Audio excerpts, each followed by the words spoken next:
वालेकुम स्टूडेंट्स। आज हम अपना लेक्चर नंबर 5 स्टार्ट करेंगे।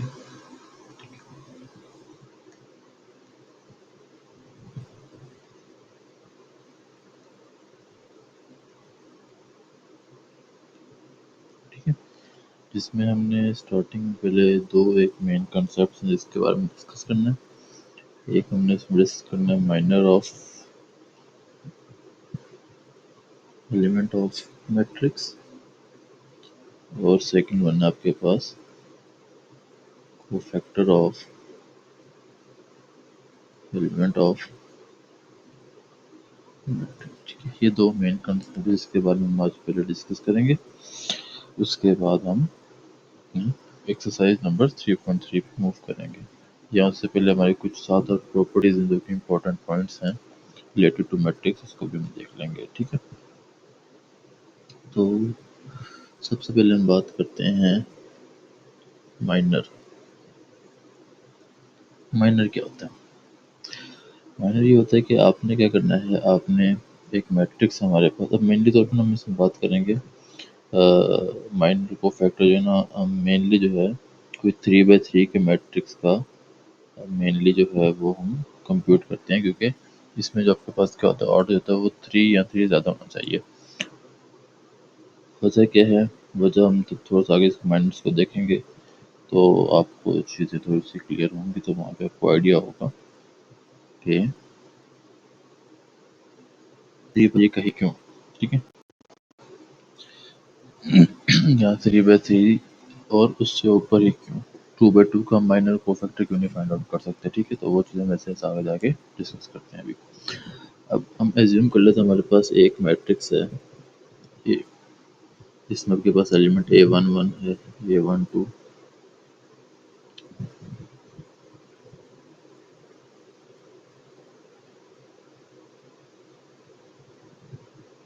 ठीक है, ये हमारे पास एक मैट्रिक्स आ गया। अब इस मैट्रिक्स का जो हमारे पास ऑर्डर है वो 3/3 है। ठीक। अच्छा, अगर आपको याद हो, आपने पीछे आई थिंक फिजिक्स में और प्रीवियस क्लास 10th क्लास में चैप्टर नंबर मुझे प्रॉपर याद नहीं है, उसमें शायद आपने पॉइंट्स पढ़े जिसमें ये बात करते हैं कि हमारे पास अगर मैट्रिक्स फॉर्म में हो तो हम इसको रिप्रेजेंट कर सकते हैं I, J, K के हिसाब से। ठीक है, और ऐसे ये रोज को भी हम कर सकते हैं I, J एंड K के हिसाब से। ठीक है, तो ये चीज़ आपने याद रखनी है। अगर आप इसको याद भी नहीं रख सकते, क्योंकि अभी आपकी बुक में कहीं पे लिखी नहीं हुई, तो इस वजह से आप इसको ऐसे करें। अगर भूल भी जाएं तो कोई मसला नहीं है। ठीक है, आपने सिंपल क्या करना है, आपने एक जो फार्मूला हमने अभी तक पढ़ा हुआ है, अगर आपके पास कोई भी दिया हुआ है MI, J, ठीक है, तो इसमें अगर याद हो तो मैंने आपको बताया था, इसमें जो आई है वो रिप्रेजेंट करता है किसको, रोज को, और जे जो है वो रिप्रेजेंट्स कॉलम नंबर। ठीक है, आई रिप्रेजेंट करता है रो नंबर को, और जे जो है वो रिप्रेजेंट करता है किसी भी कॉलम के नंबर को। ठीक है, नाउ अब माइनर में आपने क्या याद रखना है, माइनर में अपने हमेशा याद रखनी है। अच्छा, एक बात है ना, माइनर और को फैक्टर में स्लाइटली सा डिफरेंस है, बस ज़्यादा डिफरेंस नहीं है। ठीक, तो दोनों चीज़ों को डिफरेंस को अच्छे से जानना है, क्योंकि पेपर में क्या होता है, कभी कभार वो कहते हैं कि हमें आप माइनर फाइंड आउट करके दे दें, कभी कभार वो कहते हैं को फैक्टर फाइंड करके दे दें। ठीक है, तो को फैक्टर एंड माइनर में स्लाइटली सा फ़र्क है, एक छोटे से पॉइंट का फ़र्क है। उसके अलावा बाकी प्रोसेस को माइनर में, को फैक्टर में एंड माइनर्स में सेम है। ठीक है, अब ये बात अगर आपको क्लियर होगी तो हम थोड़ा सा आगे मूव करते हैं। अब जैसे आपके पास ये पूरा मैट्रिक्स है, ठीक है, 3/3 का, इसमें वो कहते हैं कि आप मुझे माइनर निकाल के दें रो 1 और कॉलम 2 का। ठीक है, रो 1 एंड कॉलम 2 यानी कि माइनर ऑफ 1 2। इसका मतलब क्या है कि रो नंबर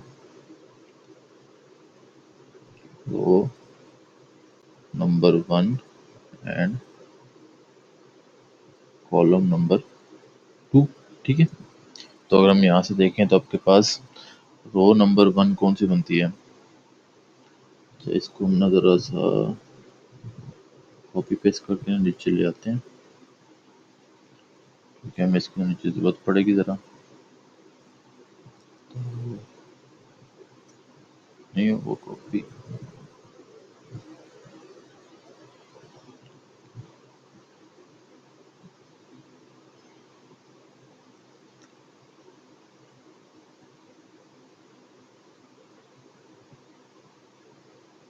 ठीक है, ये आ गया। अब हम इसमें ज़रा बात करते हैं। अगर हम देखें तो इस मैट्रिक्स के अंदर आपके पास 3 रोज हैं और 3 ही कॉलम है। ठीक है, तो अगर मैं इसको रिप्रेजेंट करूं तो this one is equal to column 1, this one is equal to column 2 and this one is equal to column 3। Same goes with row, ये रो आपके पास रो 1, ये row 2 and this is row number 3। ठीक है, अब जब मैंने बात की है कि हमें चाहिए माइनर ऑफ 1 2, इसका मतलब क्या होगा। 1 2 है तो 1 2 में आपके पास 1 जो है वो रिप्रेजेंट करे रो नंबर 1 को और 2 रिप्रेजेंट करे कॉलम नंबर 2 को। तो आपने रो नंबर 1 को इस तरह क्या कर देना, स्ट्राइक ओवर कर देना, मतलब इग्नोर करना है, और कॉलम नंबर 2 को इग्नोर कर देना। ठीक है, बाकी जो आपके पास एलिमेंट्स बच जाएंगे वो माइनर हो जाएगा किस चीज़ का, 1 2 का। उस एलिमेंट्स को जैसे मैट्रिक्स की फॉर्म में लिख देंगे, ये 2 1 2 3, ए 3 1, ए 3 3। ठीक है, तो ये आपके पास आ जाएगा माइनर ऑफ 1 2। थोड़ी सी इसकी और प्रैक्टिस करते हैं। तो अगर वो आपको कह दे कि भी आप मुझे माइनर निकाल के दें 1 2 का, नहीं आप मुझे माइनर निकाल के दें 3 2 का। ठीक है, माइनर ऑफ 3 2। अब इसके लिए हमने क्या करना है, जो रो है वो थर्ड है और कॉलम जो हो जाएगा वो कौन सा हो जाएगा, सेकंड। तो आपने स्ट्राइक ओवर करना है यानी कि इग्नोर करनी है रो 3 को और कॉलम सेकंड को। तो आपके पास माइनर ऑफ 3 2 क्या बन जाएगा, ए 1 1, ए 1 3, ए 2 1, ए 2 3। अभी आपके पास क्या होगा, ये आएगा हमारे पास माइनर मैट्रिक्स। ठीक है, इसमें अगर उसने आपको इस तरीके से कह दिया, इस तरह के दो स्टेट लाइन के साथ, तो इसमें आपने क्या करना है, इसका डिटर्मिनेंट फाइंड आउट करके देना फिर। ठीक है, ये जो दो लाइंस हैं, ये वाली, एक ये और एक ये दोनों रिप्रेजेंट करती हैं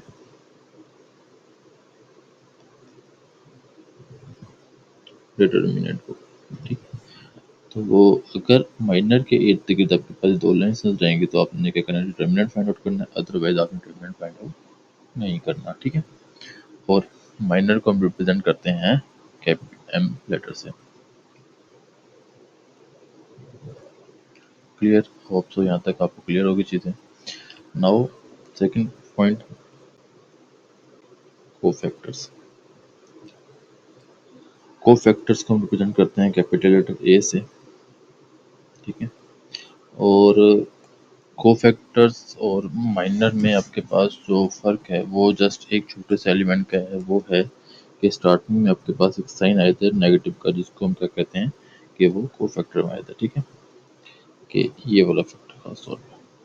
तो इसका जो आपके पास मेनली फार्मूला बनता है वो ये बनता है कि A minus one I plus J multiply by M I J. ठीक है, इसका डिटर्मिनेंट क्लियर। सेम काम वही है, ये देखिए ये हमारे पास माइनर आ जाएगा, इस माइनर को अगर आप इस फैक्टर से मल्टीप्लाई करवा दें तो आपके पास क्या बन जाएगा, को फैक्टर बन जाएगा। ठीक है, अभी फैक्टर क्या चीज़ है आपने एक बात याद रखनी है। अब जैसे कि ऊपर उसने बात की थी कि ए 31, बल्कि M12 और M32 में इन दोनों को आगे लेके चलते हैं। M12 and M32। अब अगर मैंने इनके कोफैक्टर्स निकालने हैं तो पहले अगर मैं इसका कोफैक्टर निकालता हूँ, दैट इज इक्वल टू क्या हो जाएगा, A12 होगा बराबर होगा -1 to raise power 1+2 multiply by M12 का डिटर्मिनेंट। -1 की पावर 3 हो जाएगा M12, और किसी भी नंबर की पावर इवन हो या ऑड हो, वो दो केसेस हैं। अगर -1 की पावर मतलब किसी भी नंबर का मतलब जिसमें नेगेटिव का साइन हो, ठीक है, अगर उसकी पावर इवन होगी तो आपने माइनस का साइन इग्नोर कर देना, और उसकी पावर पॉजिटिव होगी तो आपने माइनस का साइन रिटेन रखना है, ठीक है। अभी ये पावर नेगेटिव है, ये ऑड है, तो माइनस डिटर्मिनेंट ऑफ M12 आ जाएगा। तो ये आपके पास क्या आ जाएगा, को फैक्टर आ जाएगा M12, यानी कि A12 को फैक्टर ऑफ A12, ठीक है। सेम केस आपके पास हो जाएगा M32 के साथ भी, ठीक। तो यहाँ तक एक सिंपल सा केस है जिसमें हम बात करते हैं को फैक्टर एंड माइनस की, ठीक है। नाउ डिटर्मिनेंट, नेक्स्ट टॉपिक है हमारे पास इसमें, determinant of a square matrix of order 3/3।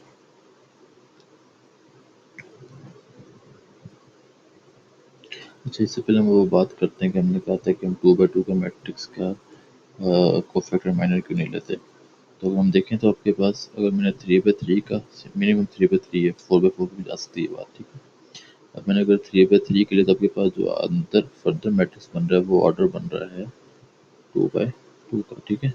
तो मिनिमम डिटर्मिनेंट हम किसी भी मैट्रिक्स में 2/2 का लेते हैं, इससे कम का हम मैट्रिक्स का डिटर्मिनेंट नहीं ले सकते, ठीक है। तो इसी वजह से हम इसको 3/3 से करते हैं स्टार्ट। हाँ, हायर क्लासेस में आप स्क्वायर मैट्रिक्स के अलावा भी मतलब डिफरेंट ऑर्डर का भी आप डिटर्मिनेंट फाइंड आउट करना सीखेंगे आगे जाके यूनिवर्सिटी लेवल में, तो वहाँ पे केसेस अलग होंगे। बट आपकी बुक तक फर्स्ट ईयर तक हम जस्ट ये बात कर रहे हैं कि एक हमने डिटर्मिनेंट फाइंड आउट करना है, और वो कौन सा होगा, वो जस्ट आपके पास स्क्वायर मैट्रिक्स का होगा, ठीक है। Now determinant of 3/3 square matrix, ठीक है। अब जैसे मैं कहता हूँ फॉर एग्जांपल हमारे पास वो ऊपर हमने एक मैट्रिक्स कॉपी की, तो उसी को हम वापस ले आते हैं नीचे। इस मैट्रिक्स हमने डिटर्मिनेंट लेना है, तो इसका डिटर्मिनेंट लेने का सिंपल तरीका है, determinant of this is equal to A11 plus A12 plus A13, ठीक है। ये आपके पास सिंपल फार्मूला है। इसमें A11 जो ये रिप्रेजेंट कर रहा है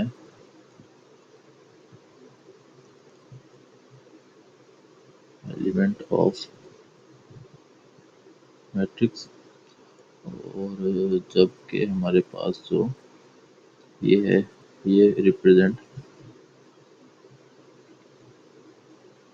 कोफैक्टर ऑफ दैट, ठीक। इसको हम ज़रा सा अगर थोड़ा सा सिंपल वे में जाएं तो हम इसको ना क्या करते हैं, एक छोटी सी इसमें एग्जांपल ले आते हैं, ठीक है। एक मैट्रिक्स हम प्रिपेयर कर लेते हैं, matrix A that is equal to 1 2 3 4 6 8 -1 2 -9, ठीक है। हम इसका क्या लेना है, डिटर्मिनेंट लेना है, डिटर्मिनेंट ऑफ ए। तो फॉर्मूला हो जाएगा A11 A1 A12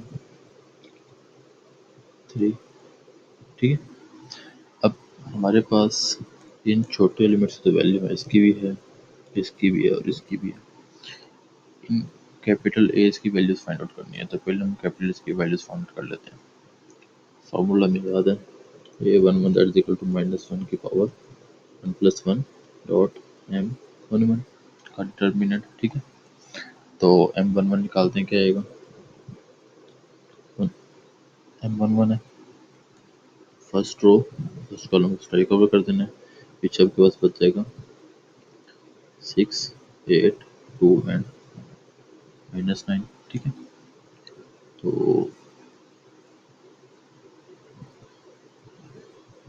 यहाँ से हम करते हैं -1 की पावर 2, इसका हम लेंगे डिटर्मिनेंट, तो 6 × -9 -2 × 8। तो क्या आंसर आएगा हमारे पास? -1 का स्क्वायर होता है +1, 6 -54 -16 दैट इज इक्वल टू -70। ठीक है, A11 आ गया। वैसे हम निकालेंगे A12 -1 की पावर 1 + 2 डॉट M12 आ जाएगा। ठीक है, तो सेम -1 की पावर 3 आगे मैट्रिक्स आ जाएगा first row second column, first row second column.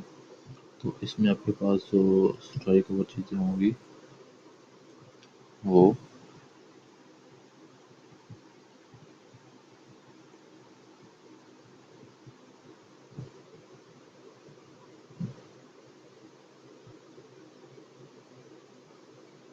ये रो खत्म होगी, तो बाकी बचेगा हमारे पास 4 -1 8 एंड 9। तो मैट्रिक्स का डिटरमिनेंट लेते हैं, तो -1 की पावर 3 है तो ये -1 हो जाएगा, और यहाँ पे 4 × 9 -8 × -1, तो -1 × 4 9 36 माइनस माइनस प्लस 8, तो दैट इज इक्वल टू -44 आ जाएगा। ठीक है, नाउ लास्ट रह गया A13, that is equal to -1 की पावर 1 + 3 इंटू, अब 13 है तो फर्स्ट रो थर्ड कॉलम खत्म होगा, बाकी क्या बचेगा 4 6 -1 एंड 4 6 -1 एंड 2। ठीक है, तो -1 की पावर 4, 4 × 2 -6 × -1, ये पावर इवन है तो -1 हो जाएगा +1 में, 8 minus minus +6 that is equal to 14 आ जाएगा। ठीक है, अब हमारे पास देखें तो तीनों वैल्यूज आ गई हैं। हमारे पास वैल्यू आ गई A11 की -70, A12 की -44 और A13 की 14। इन तीनों वैल्यूज को उठाएं और इस फॉर्मूले में पुट कर लेते हैं। तो फॉर्मूला था हमारे पास determinant of A is equal to A11 plus,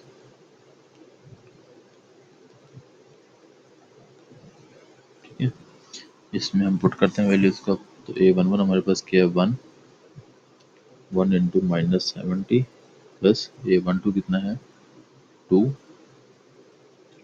-44 plus A13 कितना है 3 14। ठीक है, तो सॉल्व करें तो -70 -88 प्लस 42, तो जो आंसर आता है हमारे पास यहाँ पे जी, तो हमारे पास इसका जो आंसर आता है वो हो जाएगा -70 -88 plus 42 that is equal to -116। Clear? अच्छा बच्चों, हमने ना एक छोटी सी मिस्टेक कर दी। यहाँ पे देखें तो ये जो वैल्यू हमने लिखी है ना, ये वाली दिस, यहाँ पे -9 था। ठीक है, तो हमने ये प्लस नहीं लिखा, जिसकी वजह से हमारे पास ये वैल्यू गलत आई है। तो इसको हम ज़रा सेट करते हैं। ठीक है, अब यहाँ पे आना है -9। ठीक है, तो -9 आएगा तो आपके पास ये कैलकुलेशन बदलेगी 4 × -9, so that is equal to -36 plus 8 that is equal to +28 आ जाएगा। ठीक है, तो यहाँ पे वैल्यू चेंज हो जाएगी हमारे पास +28। ठीक, और फिर यहाँ पे वैल्यू चेंज होगी 28, और यहाँ पे वैल्यू चेंज होगी +28 multiply by 2 is equal to 56। ठीक, और डिटरमिनेंट आपके पास इसका आएगा, इसको सम अप करें तो आपके पास आंसर आता है -70 +56 plus 42 that is equal to 28। ठीक है, तो बात क्लियर है। अब हम क्या करते हैं, हम इसको चेक करने के लिए कैलकुलेटर उठाते हैं। यहाँ पे आपके पास मैट्रिक्स फॉर्मेशन होती है इसके अंदर। ये कैलकुलेटर आपके पास FX991 ES प्लस एमुलेटर, इसके अंदर आपके पास आती है 6 पे मैट्रिक्स, 1 मैट्रिक्स फॉर्मेशन, 3/3। इसमें आपने ये पूरा मैट्रिक्स की वैल्यू लिखनी है 3/3 की, ठीक है। और फिर ऐसे इक्वेशन दबा देना है। शिफ्ट 4, इस 7 पे आपके पास डिटर्मिनेंट है, ठीक है, ये पॉइंट 7। फिर शिफ्ट 4, तो आपने यहाँ पे मैट्रिक्स ए में वैल्यूज पुट की, तो आप 3 दबा के मैट्रिक्स ए दिला देंगे। ब्रैकेट क्लोज इक्वल टू को बटन दबाएंगे तो आपके पास इसका आंसर आ जाएगा, ठीक है। तो हमें यहाँ से पता चल गया जो हमने वैल्यूज निकाली हैं वो ठीक है, हमारा आंसर भी मैच करता है, ठीक। होप सो यहाँ तक आपको चीज़ें क्लियर होंगी। नाउ एक इम्पॉर्टेंट पॉइंट है इसके रिलेटेड, जो कि हमारे पास क्या है, प्रॉपर्टीज़ है, ठीक है। कि आपने जब भी किसी मैट्रिक्स की वैल्यूएशन करनी है तो उसमें उसका जो कह सकते हैं कि डिफरेंट प्रॉपर्टी जो कि उसमें वर्कआउट करेंगी वो कैसे होंगी और क्या क्या होंगी, ठीक है। तो आपकी बुक में तकरीबन 7 से 8 प्रॉपर्टीज़ दी हुई हैं। इसमें प्रॉपर्टी नंबर 1 है, कहते हैं कि अगर आपके पास कोई भी एक स्क्वायर मैट्रिक्स है, ठीक है,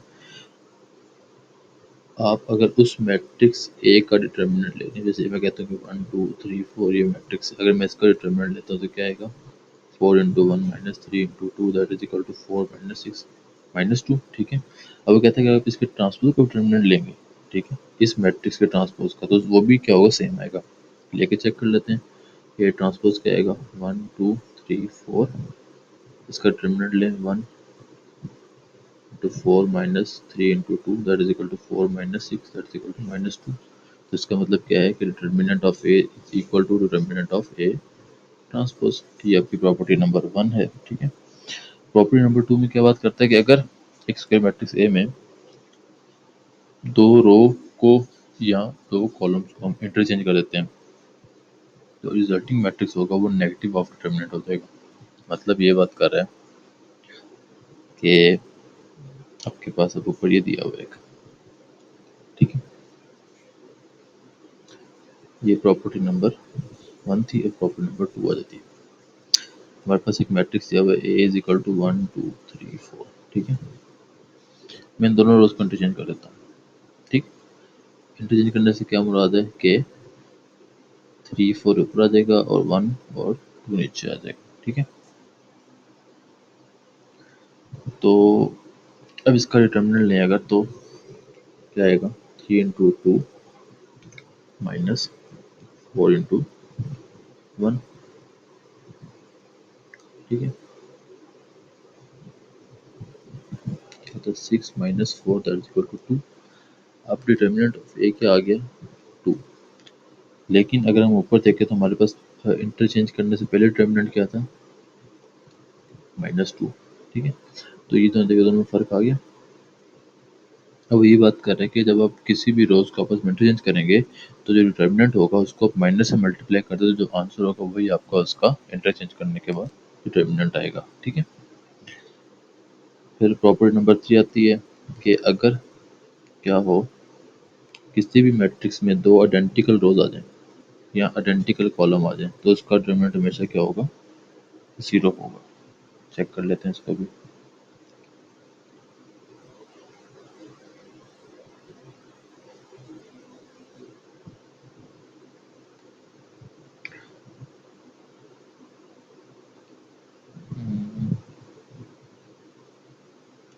प्रॉपर्टी नंबर 3 है। 3/3 का मैं बीच में, क्योंकि थोड़ा सा लेंथी होगा तो वहाँ पे आपके लिए काम करना मुश्किल होगा। तो इसको हम चेक कर लेते हैं। Determinant of A that is equal to 1 × 1 - 1 × 1 that is equal to 0, ठीक है। 3/3 में भी सेम काम होगा। मैं आपको ऐसा करता हूँ कि जो कैलकुलेटर है इस पे चेक करवा लेते हैं 3/3 का मैट्रिक्स। तो मैट्रिक्स मैट्रिक्स डाटा 1, इसमें हम दो रोज को करते हैं, आइडेंटिकल कर लेते हैं 1, ठीक है,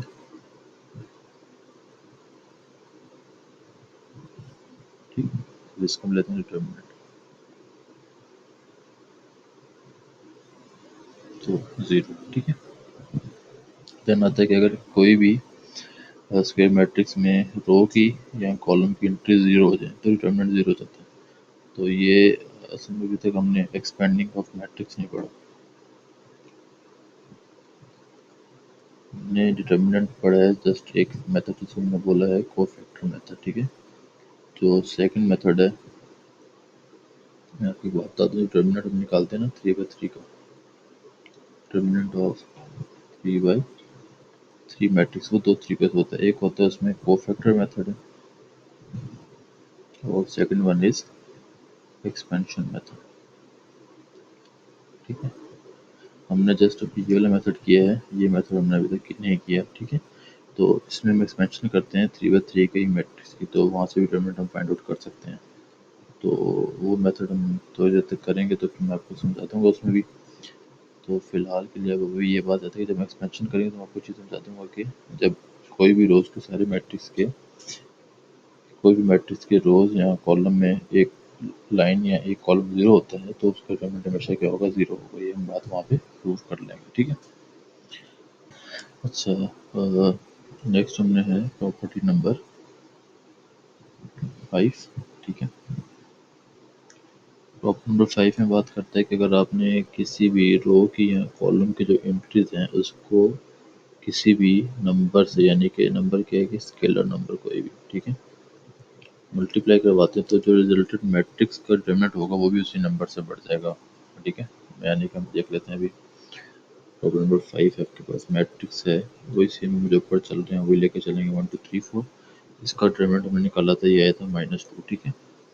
मैं करता हूँ, मैं इसी मैट्रिक्स में जस्ट किसी एक रो को या किसी एक कॉलम को 2 से मल्टीप्लाई करवा देता हूँ, ठीक है। तो मल्टीप्लाई 1/2, ठीक है। तो 2 4 हो जाएगा, 3 4। इसका डिटर्मिनेंट है तो आपके पास क्या आता है, 8 - 12 दैट इज इक्वल टू -4। अगर आप देखें तो इस डिटर्मिनेंट में और इस डिटर्मिनेंट में जो फ़र्क है वो क्या है कि अगर मैं इस डिटर्मिनेंट को मल्टीप्लाई बाय 2 करवाऊँ तो आपके पास ये आंसर आता है, ठीक है। तो ये आपके पास की प्रॉपर्टी नंबर 5 है, ठीक है।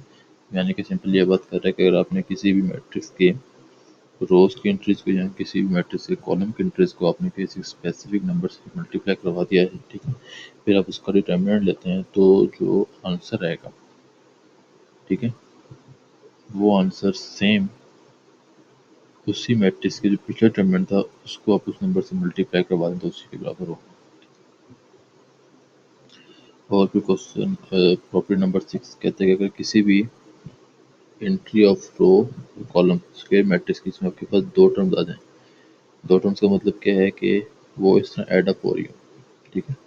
तो आप इसको इस फॉर्म में अलग अलग, मतलब इसको ब्रेकअप करके इस तरीके से दो अलग अलग मैट्रिक्स भी आप बना सकते हैं, ठीक है। प्रॉपर्टी नंबर 7, अगर कोई भी एक एंट्री ऑफ रो या स्क्वायर मैट्रिक्स की is added non zero multiple of the corresponding entry of another.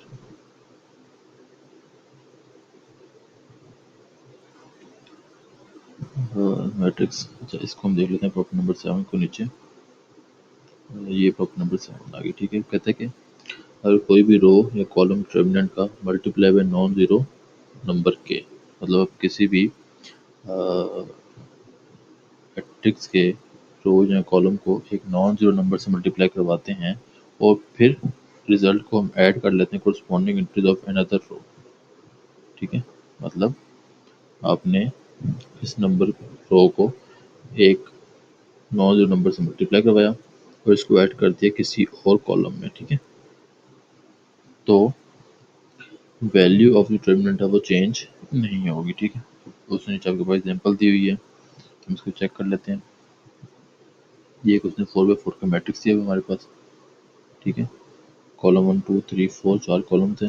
उसने कहा कि आपने R1 में प्लस -2 R4, R2 में -3 से मल्टीप्लाई करना R4 को फिर ऐड कर देना, R3 में 5 से मल्टीप्लाई करके R4 को ऐड कर देना, ठीक है।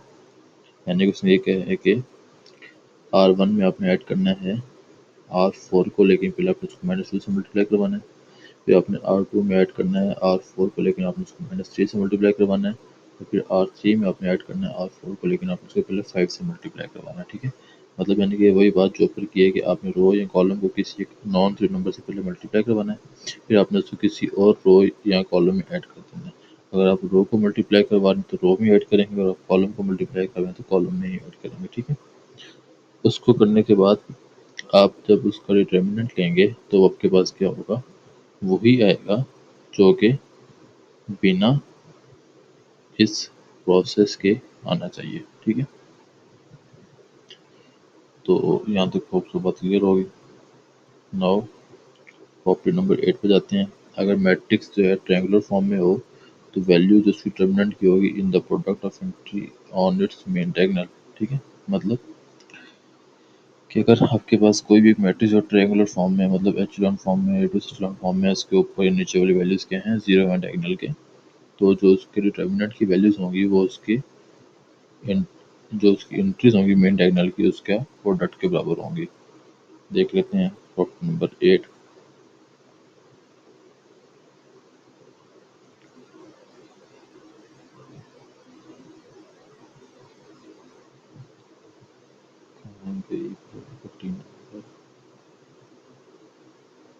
अच्छा, मतलब ये आपके थिंक बुक में इसने ये प्रॉपर्टी का प्रूफ नहीं दिया हुआ, बट इसको मैं आपको ऐसे रिज्यूम कर लेते हैं कि जैसा कि अगर फॉर एग्जांपल मेरे पास एक मैट्रिक्स है 3 by 3 का, जिसमें आपके पास 1 2 3 0 0 यूँ दिया हुआ है, ठीक है।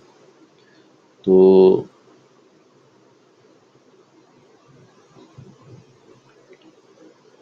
ट्रायंगुलर फॉर्म में, तो मतलब ट्रायंगुलर फॉर्म में ये होता है कि ना आपके पास फॉर एग्जांपल यहाँ पे वैल्यूज है, ठीक।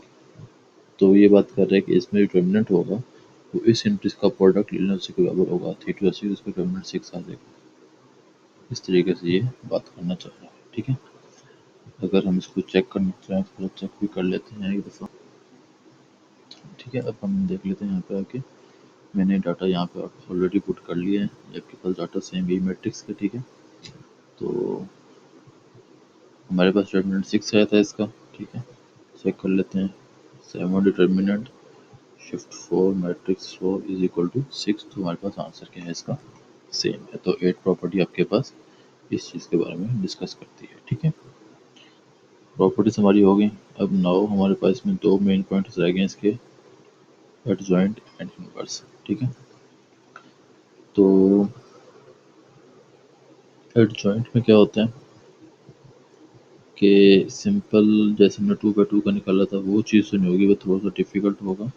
तो एडजॉइंट को भी हम देखते हैं अभी, और इनवर्स को भी देखते हैं, ठीक है।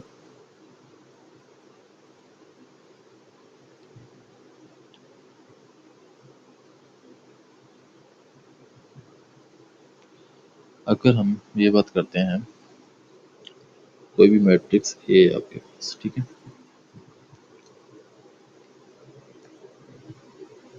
मैट्रिक्स ए जिसका ऑर्डर 3 by 3 है, अगर आप उसका मैट्रिक्स बनाते हैं ऑफ कोफैक्टर्स, ठीक है, ऑफ ए, तो जो कोफैक्टर का मैट्रिक्स बनेगा वो असल में क्या होगा, उसका एडजॉइंट ऑफ ए होगा, ठीक है। कोफैक्टर्स निकालने का तरीका मैं आपको भी सिखा चुका हूँ, तो सेम वही चीज़ है, बस फ़र्क नहीं है कुछ, ठीक है। और फिर उसका इन्वर्स निकालने के दो तरीके हैं, आप किसी भी मैट्रिक्स ऑफ 3 by 3 जो है, इसके आपने अगर इन्वर्स निकालना हो तो उसके दो मेथड हैं। मेन एक मेथड इसका ए इन्वर्स वाला जो हम पीछे पढ़ के आ चुके हैं, ठीक है, और एक मेथड है इसमें रो और कॉलम ऑपरेशन, ठीक है। इस मेथड में हमने आपको बताया कि जॉइंट निकालने का तरीका क्या है कि आपने मैट्रिक्स एक बना लेना है ऑफ कोफैक्टर्स, और एलिमेंट का कोफैक्टर निकाल लेना है, और डिटर्मिनेंट निकालने का तरीका मैं आपको बता चुका हूँ कि A11 प्लस, दो तरीके बताए मैंने, आप एक भी तरीके बताए, दूसरा हमने करना थोड़ी देर तक, जो मैंने बताया मैं वही फॉर्मूला भी आपके पास लिख रहा हूँ, ठीक है। और दूसरा एक्सपेंशन मेथड है, वो हम अभी थोड़ी देर तक करेंगे, ठीक है। होप सो यहाँ तक आपको चीज़ें क्लियर हो गई होंगी। ये मेथड हमने भी करना है, तो ये हम आगे जाके आई थिंक 3.4 में इसके क्वेश्चन आएंगे, तो हम वहाँ पे जाके इस मेथड को हम सॉल्व करेंगे। ठीक है, ये ठीक हो गया। नाउ अभी तक की हमारी चीज़ें क्लियर हैं। अब एक लास्ट पॉइंट रह गया हमारा, एक्सपेंशन मेथड। ठीक है, अब हम उसको भी देख लेते हैं।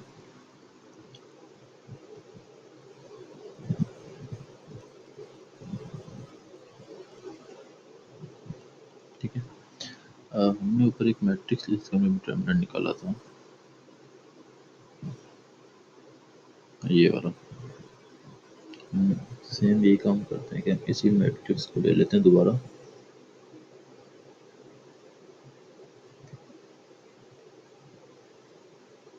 ठीक है, इसको हम कॉपी और इसी को ले लेते हैं नीचे, क्योंकि हमने इसके ऊपर काम किया हुआ है, तो हमें पता है इसका डिटरमिनेंट हमारे पास पहले क्या आया था। हम आगे फर्दर इसका हमने डिटरमिनेंट लिया था लास्ट टाइम, जो हमने पीछे सॉल्व किया, तो वहाँ पे हमारा डिटरमिनेंट ऑफ ए आया था 28। ठीक है, ये हमें याद रहेगा। अब करते हैं by expansion method. By expansion from, इसमें क्या होता है कि हम थ्रू कॉलम या हम थ्रू रो, कोई भी एक रो या कोई भी एक कॉलम की तो एक्सपेंशन कर लेते हैं। तो मैं यहाँ पे कर लेता हूँ रो 1 से। ठीक है, अब जब मैं रो 1 से करूँगा तो रो 1 कौन सी मेरे पास, ये वाली। ठीक है, इसमें 3 एलिमेंट्स हैं। पहले 1 आ जाएगा, फिर आगे इसका मैट्रिक्स आएगा, फिर 3 आ जाएगा, इसका मैट्रिक्स आएगा, और फिर ऊपर के 2, और यहाँ पे 3 आएगा और इसका मैट्रिक्स आएगा। ठीक है, और इसको मैं कर लेता हूँ, यहाँ पे 2 आएगा। ठीक है, अच्छा इसमें आपने एक बात याद रखनी है, मैं आपको टेबल बना के दे रहा हूँ मैट्रिक्स का। अगर ये प्लस है तो ये माइनस, ये plus, minus plus minus minus plus minus. ठीक है, जब भी आप किसी भी साइड से एक्सपेंशन करेंगे किसी भी रो या कॉलम से, तो आपने इन साइंस को यूज करना है साथ साथ। ठीक है, तो अब मैंने अगर रो 1 से किया तो रो 1 में आपके पास साइंस ये बनते हैं, तो पहले के साथ प्लस, दूसरे के साथ माइनस और तीसरे के साथ प्लस। ठीक है, तो मुझे बताएं अगर मैं इस पॉइंट से एक्सपेंड करता हूँ तो ये रो और ये कॉलम एक्सक्लूड होगा, बाकी एलिमेंट्स ये बचेंगे। इसको आप लिख लें 6, 8, 2 एंड -9। ठीक है, देन अगर मैं इस पे आता हूँ तो ये रो और ये कॉलम खत्म होंगे, बाकी वैल्यूज बचेंगी 4, -1, 8 एंड -9। और ऐसे ही अगर मैं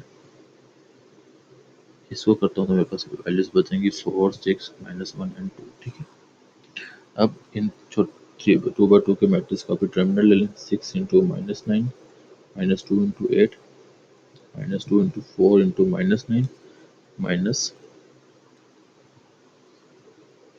8 इंटू -1, प्लस 3 इंटू 4, 6 इंटू -1। ठीक है, तो 1 वैसे ही आ जाएगा। 6 9 -54, -16, -2 वैसे ही, -36, प्लस 8 और plus 3 into 8, minus minus plus 6। ठीक है, तो 1 इंटू -70, -2 इंटू -28, प्लस 3 इंटू 14। तो फर्दर सॉल्व आउट करें इसको तो हमारे पास वैल्यूज आ जाएंगी -70, प्लस 56, प्लस 42।